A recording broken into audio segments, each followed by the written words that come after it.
So let's start the video with the explanation of the Venn diagram.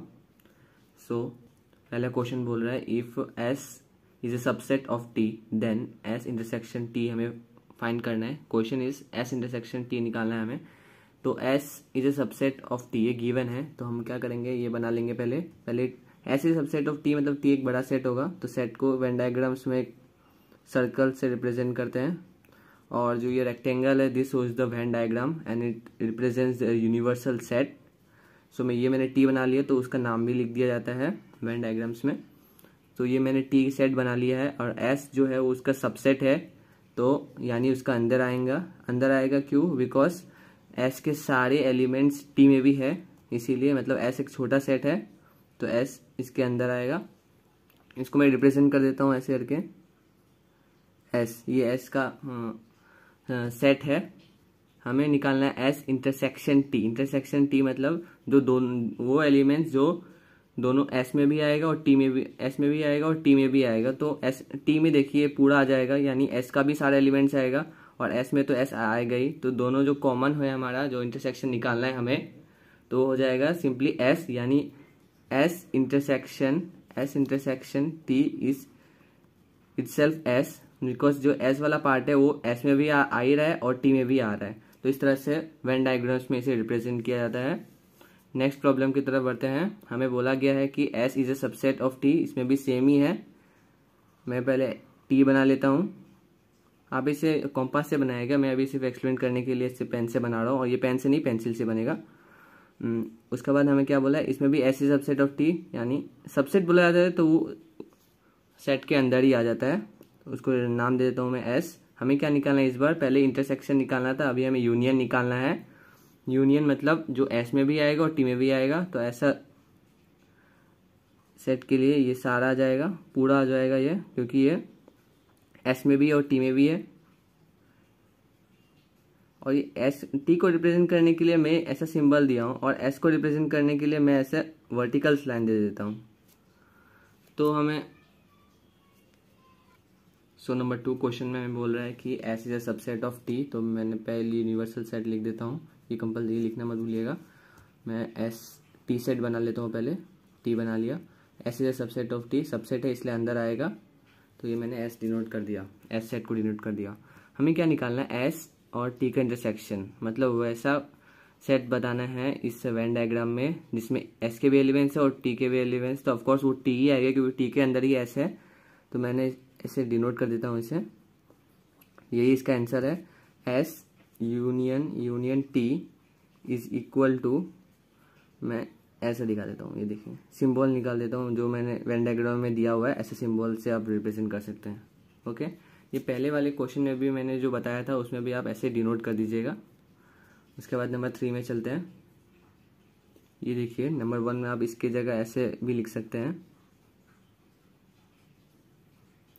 ऐसे भी denote कर सकते हैं. तो नंबर 3 की तरफ बढ़ते हैं. हमें बोला है A माइनस बी और उसका कॉम्प्लीमेंट. तो मैंने A माइनस बी, A में से B को माइनस करना है. तो पहले मैं A बना लेता हूँ. A है, इस सेट का नाम लिखना मत भूलिएगा, और यहाँ पे यूनिवर्सल सेट. ओके, तो मैंने A बना लिया. A में से हमें क्या माइनस करना है? B को माइनस करना है. तो B भी माइनस करना है. तो मान लीजिए ये B है, इसका भी नाम लिख दिया मैंने. अब देखिए A में से मैंने B को माइनस कर दूंगा तो क्या आएगा? ये वाला बचेगा, सिर्फ ये वाला बचेगा, B वाला पार्ट नहीं आएगा. तो मैंने इतना चीज़ जो मैंने किया उसको मैंने लिख देता हूँ ऐसे करके. A minus B is equal to, ऐसे मैं सिम्बॉलिकली डिनोट कर देता हूँ कौन सा पार्ट है वेन डायग्राम का. ऐसे जो जहाँ सिंबल ऐसा है वो A माइनस बी है. उसके बाद हमें क्या बोला है? उसका कॉम्प्लीमेंट भी निकालना है. उसका कॉम्प्लीमेंट भी निकालना है, मतलब इस चीज़ का कॉम्प्लीमेंट निकालना है. मतलब इसमें जो ये वाला पार्ट है इसके अलावा, कॉम्प्लीमेंट मतलब अलावा होता है. तो इसलिए देखिए फाइनल आंसर कैसे होगा. ये A है, ये B, और ये इसका कॉम्प्लीमेंट निकालना है ना. तो पहले हमें दिया गया था कि ये सारे है, इसके अलावा निकालना है कॉम्प्लीमेंट. तो कौन सा आएगा? ये वाला. इसका अलग साइन से डिनोट करते हैं, मैं इस तरह से डिनोट कर लेता हूँ.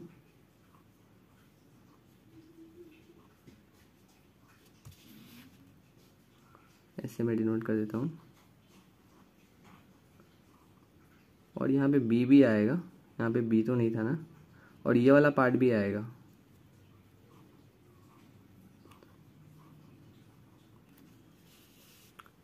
सिर्फ हमें ये देखना क्या है, जो यहाँ पे जो मैंने सिंबल डिनोट किया है ऐसे ऐसे जो सिंबल डिनोट किया है, उसके अलावा जो भी है इस सेट में उसको मैं कलर कर दूंगा, उसको मैंने कोई दूसरा सिंबल से डिनोट कर दूंगा। बस यही इसका कॉम्प्लीमेंट है। तो आंसर क्या हो जाएगा, a माइनस बी का कॉम्प्लीमेंट जो होगा वो इस सिंबल से डिनोट किया गया है। बस कॉम्प्लीमेंट मतलब एकदम इजी, इसके अलावा जो है उसको शेड कर देंगे हम। नंबर 4 की ओर बढ़ते हैं। 4 में हमें बोला गया है कि एस इंटरसेक्शन ए, फिर उसका बाद उसका इंटरसेक्शन यूनियन माइनस बी के साथ। तो मैं बना लेता हूं पहले एस और ए, सॉरी सी और ए, सी और ए बना लेता हूं, ये रहा सी एंड ए और इसका यूनिवर्सल। सी और ए का इंटरसेक्शन बताना है, यानी जो कॉमन है, कॉमन पार्ट तो हमें ये दिखता है, सिंपल इजी है ये। तो C intersection A is equal to, कौन सा सिंबल दिया मैंने, C intersection A is equal to ये सिंबल दिया मैंने, पार्टली करना है इसे हमें। उसके बाद हमें क्या है, इसी में एक और पार्ट कर लेते हैं, इंटरसेक्शन नेक्स्ट वाले में दिखा देंगे। यूनियन में से बी को माइनस करना है, यूनियन तो ये पूरा है, पूरा में से हमें बी को माइनस करना है।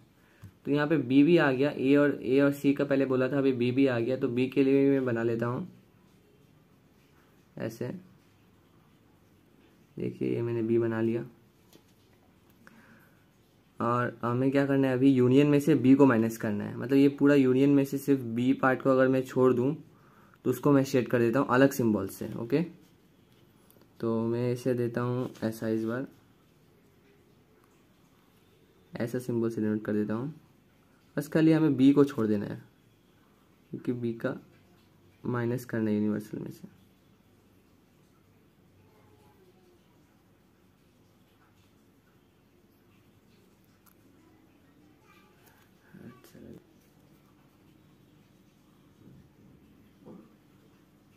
तो ये बस हो गया। मैं बता देता हूँ, यू में से अगर मैंने बी को माइनस किया तो उसे मैंने कौन से सिंबल से डिनोट किया है, ऐसे हॉरिजॉन्टल लाइन से। अभी इसका मेन पार्ट जो पूछा गया है, इसमें हमें इंटरसेक्शन निकालना है। इंटरसेक्शन मतलब जो दोनों में कॉमन है, जो इस चीज़ में भी कॉमन है और इस चीज़ में भी कॉमन है। इस चीज़ का आंसर हमें निकला था ये वाला, जिसे मैंने यहाँ पे डिनोट भी किया ऐसे इस शेड से। उसके बाद हमें इसका जो आंसर है वो ये वाला, यानी हॉरिजॉन्टल लाइन से मैंने जो डिनोट किया ये। इस हमें वेन डायग्राम में वो पार्ट देखना है जिसमें ये सिंबल भी है, ये सिंबल भी है, तो वही इसका इंटरसेक्शन होगा। सिंपली हमें पता चल रहा है कि ये वाला पार्ट दोनों में आ रहा है, hence this is the intersection, intersecting point. तो इसे मैंने फाइनली दिखा देता हूँ कैसे किया है। सी ए एंड बी, तो देखिए यहाँ पे जो दोनों में आ रहा है वो है पार्ट ये वाला। इसमें भी देखिए ये वाला भी सिंबल है और ये वाला भी सिंबल है। तो यहाँ दिखा देता हूँ मैं कुछ अलग सिंबल से, जैसे ये दिखा देता हूँ, ऐसा दिखा दिया मैंने। हैंस जो आंसर है C intersection A intersection U में से बी के साथ, यू माइनस बी के साथ इंटरसेक्शन, उसको सिम्बॉलिकली मैं कैसे दिखाऊंगा, इज इक्वल टू इस पार्ट से डिनोट किया गया है, ऐसा ऐसा डिनोट किया मैंने। ओके, तो ये इसका आंसर है।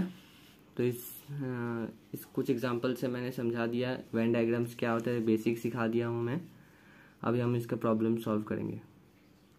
सो let's start today 23 number 1. We need to verify here through Venn diagrams the two sides, that is LHS and the RHS.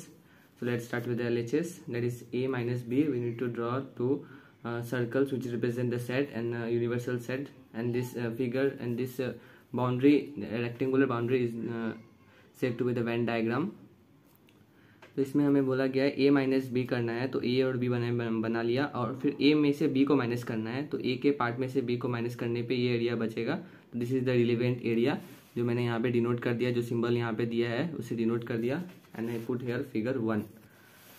Figure 2 में देखिए यहाँ पे हमें बोला गया है, नाउ RHS में सॉल्व कर रहा हूँ, तो यहाँ बोला गया है a इंटरसेक्शन b कॉम्प्लीमेंट। तो मैंने पहले b कॉम्प्लीमेंट बना लेता हूँ, उसके बाद final figure it is a intersection b complement बनाऊंगा।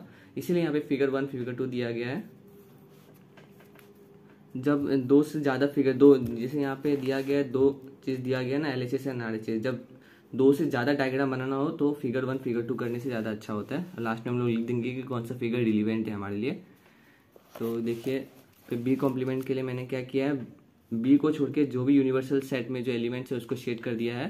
तो सिंबल भी यहाँ पे दिखा दिया है, जो वर्टिकल लाइंस मैंने बनाया है उसका सिंबल डिनोट कर दिया है। अब हमें पूछा गया है कि फाइनल फिगर में क्या पूछा गया है, ए इंटरसेक्शन बी कॉम्प्लीमेंट, मतलब जो एक ए में भी आएगा और बी कॉम्प्लीमेंट में भी आएगा। तो जो एरिया है वो ये वाला एरिया, देखिए ये ए में भी आ रहा है और बी कॉम्प्लीमेंट में भी आ रहा है, लेकिन ये वाला एरिया नहीं आएगा क्योंकि ये ए में तो आ रहा है पर बी कॉम्प्लीमेंट में नहीं आ रहा है।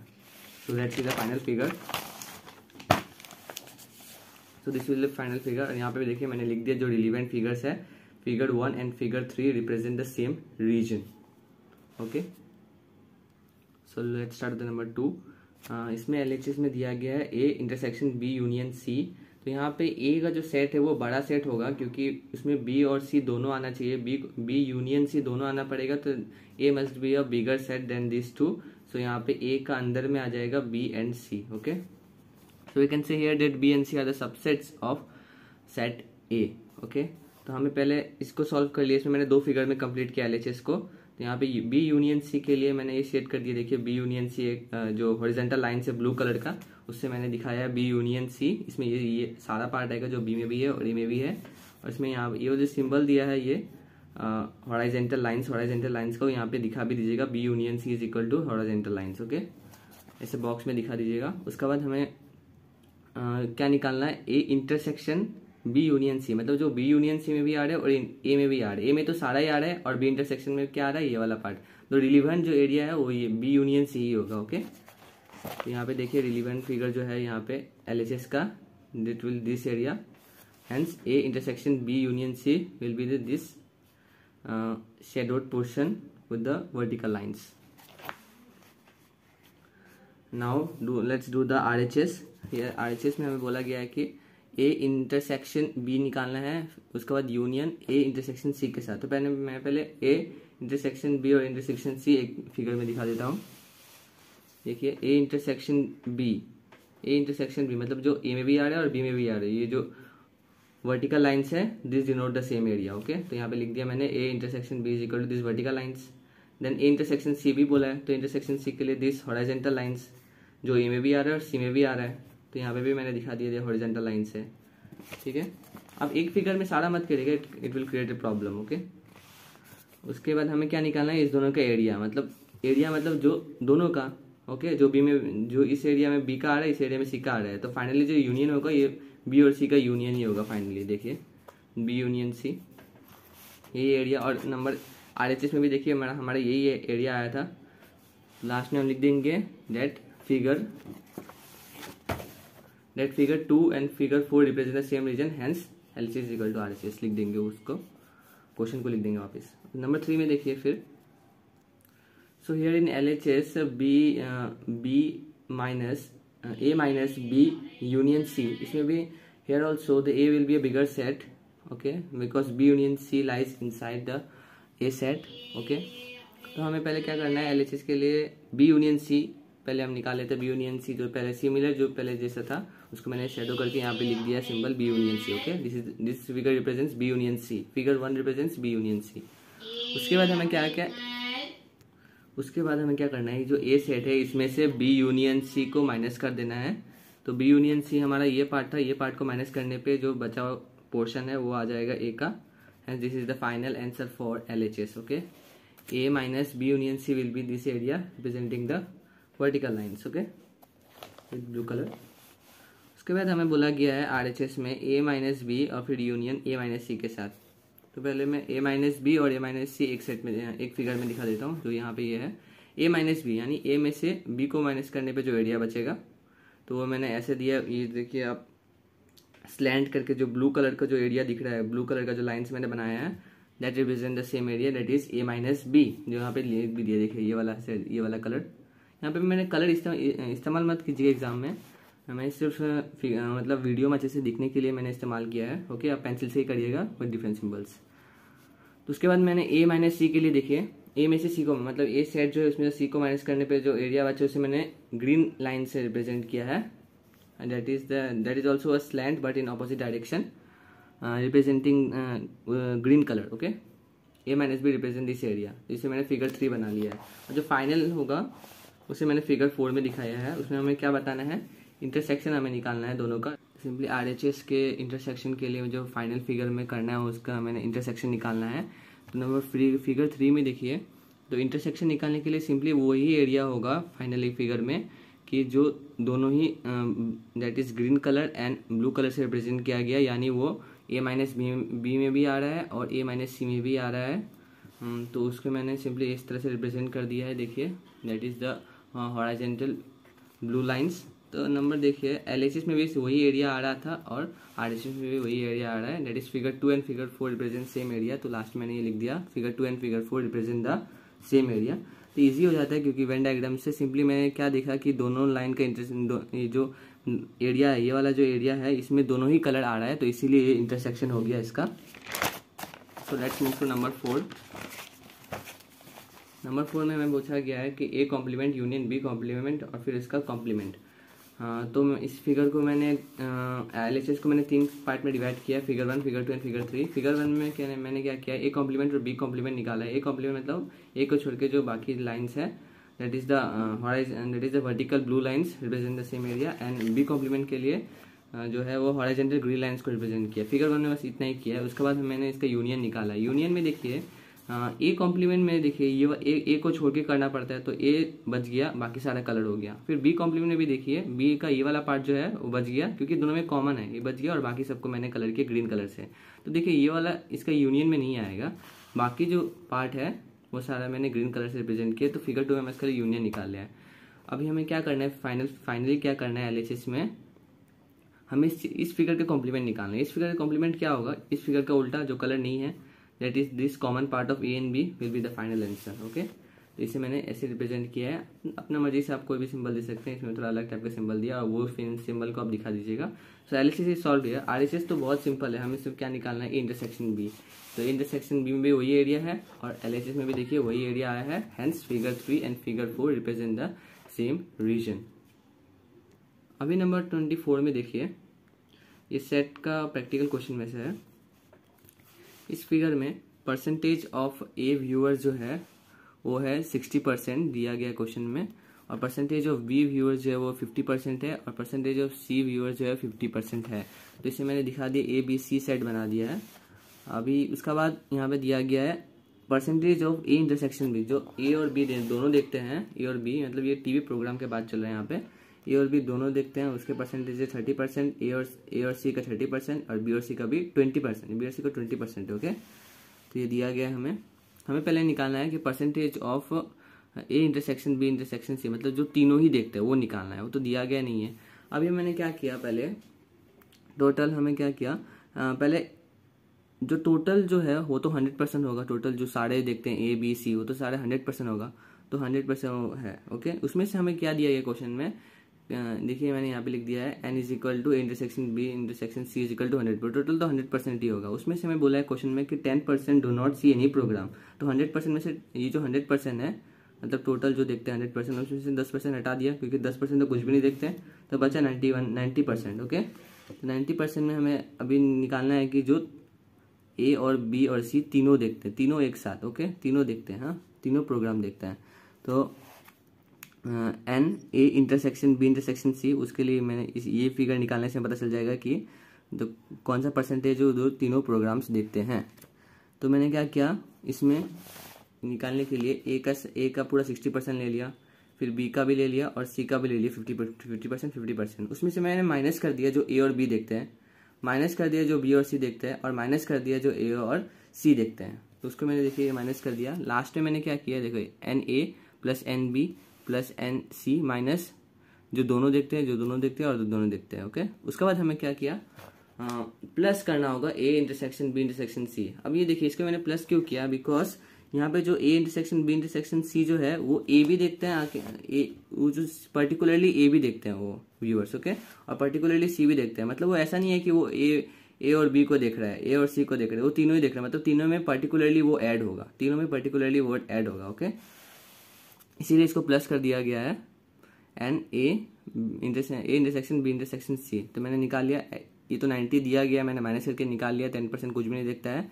तो बाकी सारा जो वैल्यू सिंपली जो पुट किया मैंने, इंटरसेक्शन भी 30 दिया था, फिर बी इंटरसेक्शन सी वो भी बी इंटरसेक्शन सी वो 20 दिया था, फिर ए इंटरसेक्शन सी वो 30 दिया था, और लास्ट में जो है ये वाला मैंने एक्स मान लिया है। यहाँ पे देखिए, यहाँ पे एक्स से डिनोट किया गया, यहाँ पे ये रहा, एक्स से डिनोट किया, फिर इसको सॉल्व किया इस इक्वेशन को, मुझे मिला कि x is equal to 10%। Hence हमें पता चला कि 10% जो है वो ए बी और सी तीनों देखता है। मतलब ये वाला एरिया देखिए, ये वाला एरिया देखिए, इसका हमें वैल्यू निकालने बोला गया था फर्स्ट क्वेश्चन में, क्योंकि ये देखिए ए बी और सी तीनों में आ रहा है। ओके, पर्टिकुलरली तीनों में आ रहा है।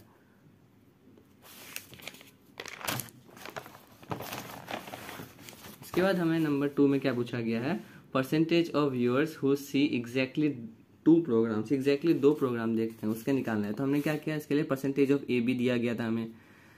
Okay, percentage of A intersection B में से क्या किया, -10%। इसमें देखिए,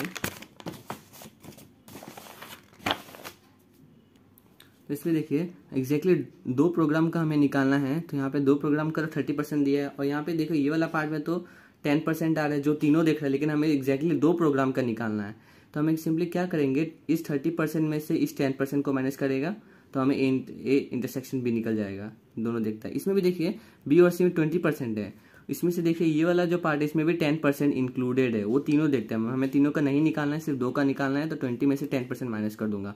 फिर सिमिलरली मैं ए इंटरसेक्शन सी में से भी 30 में से 10 को माइनस कर दूंगा, क्योंकि जो 10 पार्ट है वो तीनों देखते हैं, हमें सिर्फ 2 का निकालना है, ए और सी। इसीलिए इसके लिए मैंने प्लस करके दिखा दिया, लास्ट में माइनस कर देंगे सब में से 10%, तब मेरा आंसर क्या आएगा, 50%। ओके, यहाँ पे ऐसे लिख दीजिएगा ऊपर में, पहले percentage of A intersection B -10%, -10% तीनों में इसलिए किया है क्योंकि वो परसेंटेज तीनों ही देखते हैं। मैंने फर्स्ट आंसर में जो निकाला था 10%। Okay,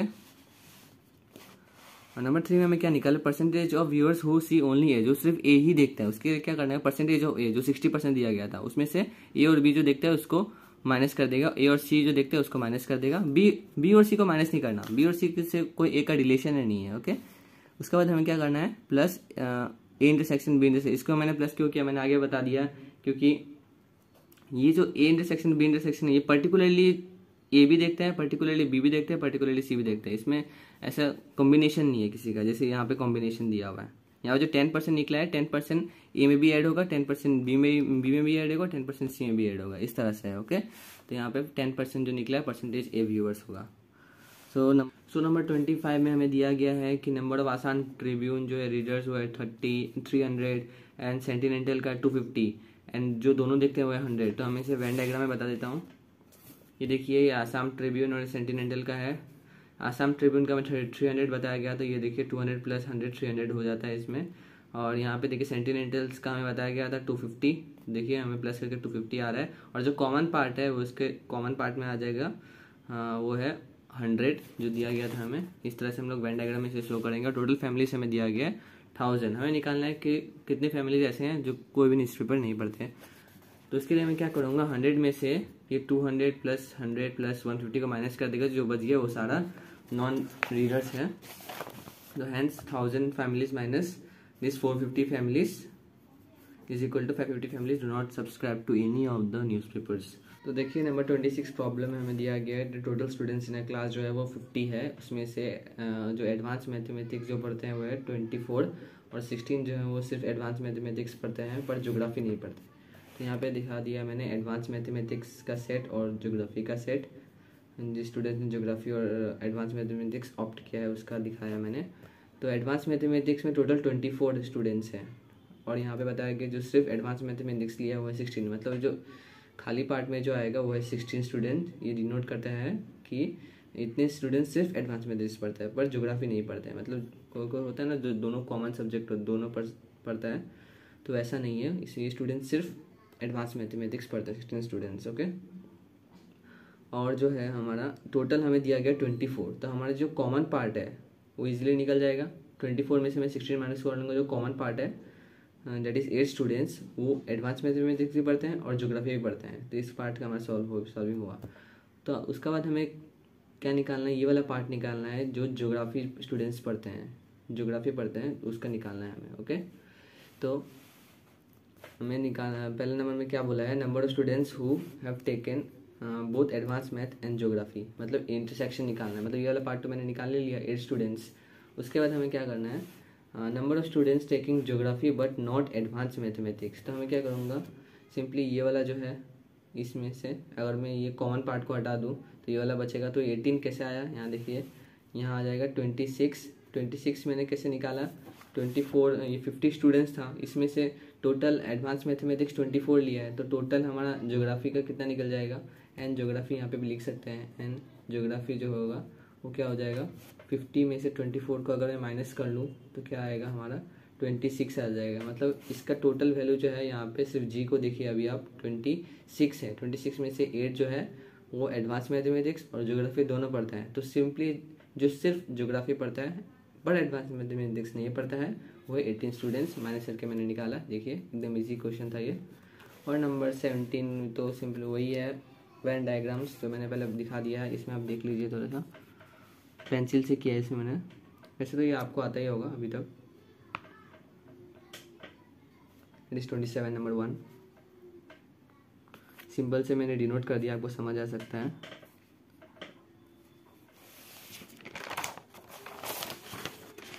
and the final question of set here is 27 number 2, that is A. यहाँ पे ए सबसेट है, दोनों क्वेश्चन में A is a subset of B, इसीलिए ए अंदर आया बी बाहर। इस तरह से होगा इसका सॉल्विंग। तो मैंने सारे सेट के एक्सरसाइज का क्वेश्चन सेंड कर दिया है, तो set is completed. Thank you all.